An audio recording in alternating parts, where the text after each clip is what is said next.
All right, we're filming and we're live. We should have a screen so we can see ourselves. It's something we're working on. Yeah. Like even when I was calling in with Rich, and he can see me on the video, but I can't see him, so I'm just like talking to the Camera. It's kind of like a hostage negotiation. Ready? 3, 2, 1. What's up, merch culture? We are back for episode 3 or 4. I'm not sure, but we have a really exciting one here for you today.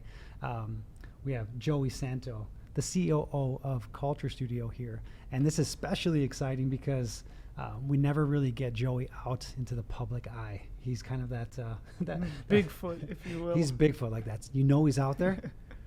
You just can't never see him. So super exciting. He runs all things operations at Culture Studio in Chicago and Daytona, and we figured this would be a good one to talk about how sales and production align. But welcome to the show, Joey. How you feeling? Yeah, thanks. Radio face, huh? Yeah, not much of a podcaster, but happy to be here. Cool. Yeah, a lot of people are going to think that you're Rich because you guys kind of have the same face, but it's not. This is Rich's brother. Just slightly longer. It's a little longer. Yeah. Awesome. Well, Joey, one thing I wanted to start off with, the beginning stages of you getting into the screen printing world, we like to call you the godson of screen printing. Mm-hmm. And, any insight you have of like, who is the Godfather in your opinion when it comes to our industry and printing, and why we call you the godson? Yeah, I mean, I think that there's so many great printers out there, but I think everybody has their little niche in the way that they've done things and the way that they do things, and I don't really know if I would say anybody's better than another, but there are a lot of people that broke ground, from the Winterland days to running, New Kids on the Block for, 4 weeks straight, that you can't do anymore because you don't have that kind of production. Amazon came in and kind of made everything on demand. Right. So the volume changed and the way you ran things changed, and you had to adapt to smaller runs, more setups. So hard to compare people, but I think that there's a lot of great printers, just everybody does their own different techniques or has their little quirks. The way I got in was simple. Never picked up a squeegee before. Forcefully. Yeah. We were going door to door trying to sell stuff. I found out that I'm not a salesman or a great talker. Yeah, who would have thought that? Yeah. So, I picked up the squeegee as you picked up the pencil, and we kind of divided and conquered.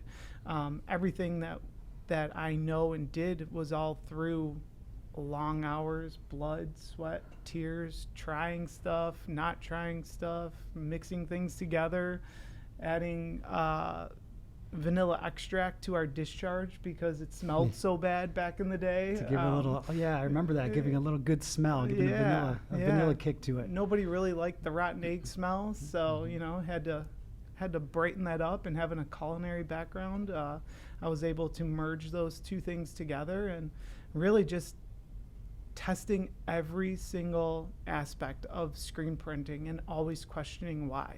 Yeah. And never waiting for someone to give me the answer, not asking how to do this, just figuring it out, I think was the groundbreaking thing. Yeah, self-taught. I think that's a good key takeaway there, is like, especially when we started, it wasn't no forums and Facebook, it wasn't 900 messages. We had MySpace, I think, at that point. We were changing our profile picture and the background music. That was pretty much as the extent of social media at that point. But I think you bring a good key point there where it's like no one's going to have it laid out for you, but you have to reach out and figure things out yourself. It's that independent problem solving, which I think you always did a great job of. One thing that I wanted to talk to you about is, you obviously, you start off on just a manual press, right? An 8-color manual, where I think a lot of shops start off small like that, and they typically have the same story. If you ask any screen printer, how did you start? Mm-hmm. It's typically like, I started in my garage. I had a 8-color manual press, and then it led to something. Your story is similar, but never really did it in the garage. It was more like a little 800 square foot space, office space.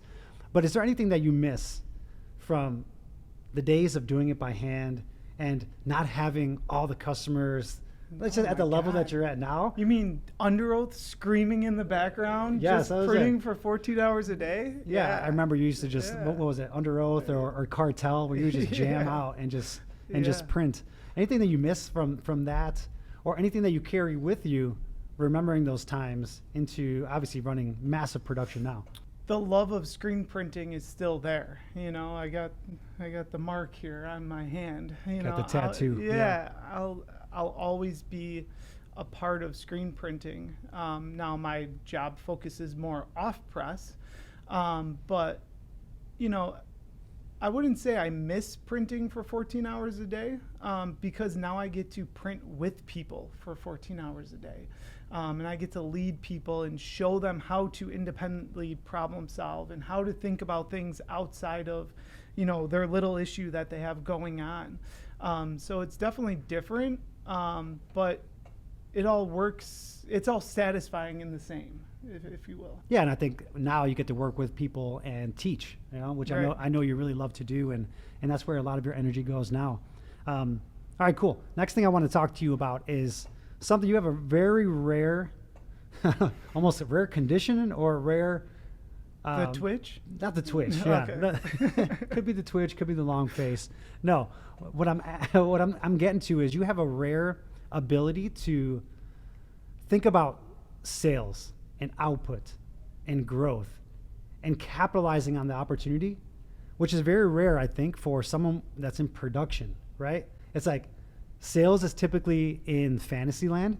Mm-hmm. I tend to be there with the unicorns and the clouds myself. And Yeah. we're just there telling the customer we could do anything. We can make it happen, yes. And we fail to think about the production where it's like, okay, well, you just sold the world. How do you think we're going to get this done? And I know you didn't always have that, but maybe you could talk a little bit about like how you transition to take on that mindset. I think it's a very rare thing to have production also believe in the sales output and do whatever it takes. So talk a little bit about how that happened, forcefully, naturally. How do you think of that? Yeah, I mean, you know, your sales, on production, we sometimes don't see eye to eye, but at the end of the day, I think, you know, we all came from somewhere of not much, right? And to have the opportunity of that sale, you do anything for it. And we built systems and technology and process to be able to do that. So now it's fun to get a rush order. It's fun to play that chess game of like, okay, I'm going to print this position here and this position here, and this is going to run for 4 hours, and then we're going to switch over, and now it's like this game of like chess, and it becomes part of the culture and part of the fun, being able to show your team how fast they can actually move with such finesse and quality and ease, by giving them the tools and the visuals to be able to be successful. So, you know, again, I think it's really understanding that every sale is important.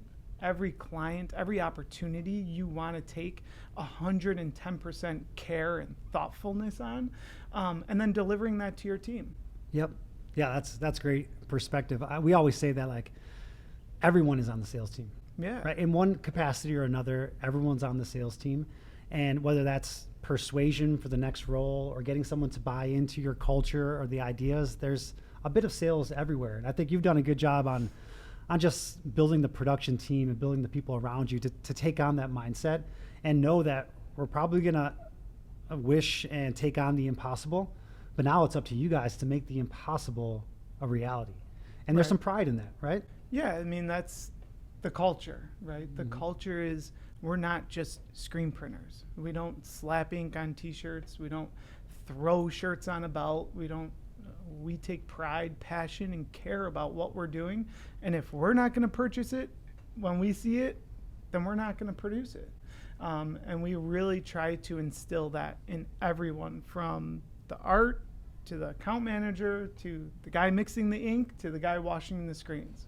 They're all part of that culture, that quality, and making a great product. You know, putting on the music while we're printing for the band or whatever the case may be. We really try to instill that culture and get people to understand the bigger picture than just a t-shirt.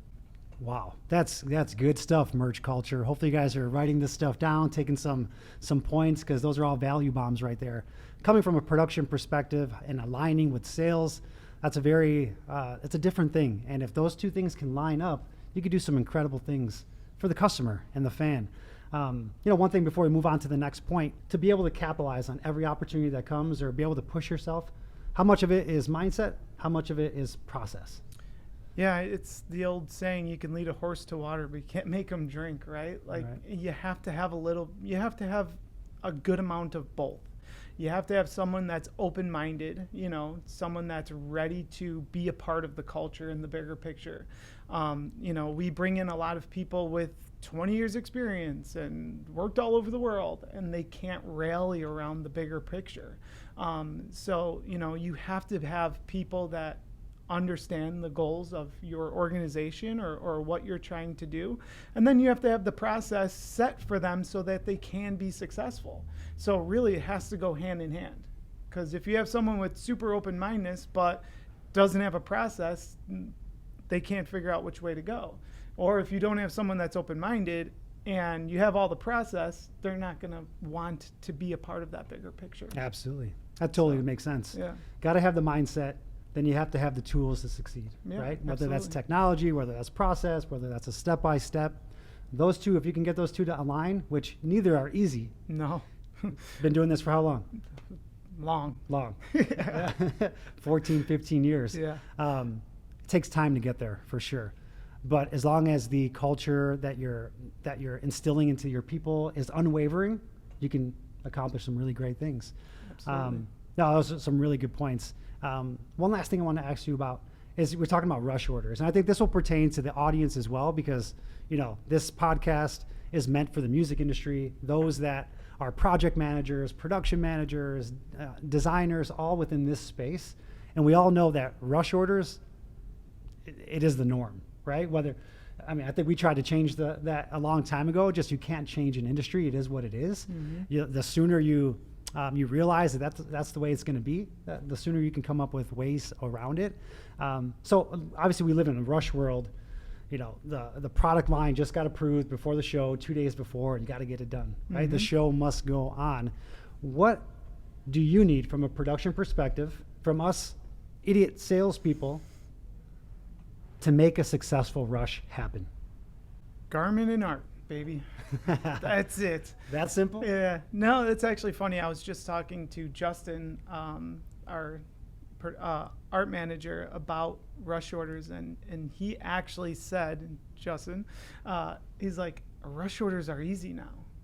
And the orders that are hard are the ones where you have 5 days, but the client doesn't give you the art, or you sleep on it for 2 days and you don't move it to the next step, or those are the hard ones. The rush orders, the ones where garments are ordered, we have ETAs, or we're pulling from stock, art's ready, those just fly by.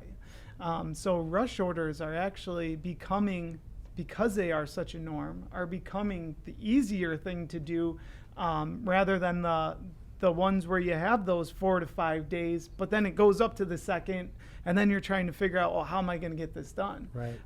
So yeah, just having the artwork, having the garments, those two things, being prepared with those, make everything successful. That's cool. And then obviously just, treating a rush order as it's not that hard. It's really not that hard. Daytona 500 is Sunday. We're going to print at 1 a.m. We're going to get it there, and then you're going to go home and sleep. There's really nothing different, just a little bit of a different hour. Right. So yeah. It can be done. So what I'm taking here is just preparedness, right? Always. It's like, even if it's a rush, of course, it's got to be done in a fast time frame, as long as you're prepared. And those are great takeaways for all of us. Is like, okay, we know we're going to ask the impossible of our vendors, of our supply chain, or as I like to call it, the value chain, because we bring value throughout the entire process. Just be as prepared as possible, give you the tools to succeed. Yep. And it can be done. Yeah, absolutely. And, I know a lot of people push back on rushes, but from us, it's like, Well, yeah, there's only the events that day. Like, you can't deliver it tomorrow, you know? And, like, Right. you have to be, that's the culture, you know? That's the culture around, hell yeah, no matter what. 7-Eleven, just can't get a Slurpee. Just can't get a Slurpee 7 days a week. Yep. I love it. That's great, man. It's all about the culture. I appreciate it. Merch culture. I think there are some value bombs here for everybody. We appreciate it. Joey, thanks for coming on. Yeah. Crawling out of your shell, if you will. We know Yeah. you like to hide in there and, Yeah. and do your own thing. So we appreciate you coming out. We are, tuning in from the back of the yards in Chicago. Next episode, you'll hear from myself and partner Rich. He's out there in sunny Daytona Beach. And we look forward to the next episode. Thank you, guys. Nailed it.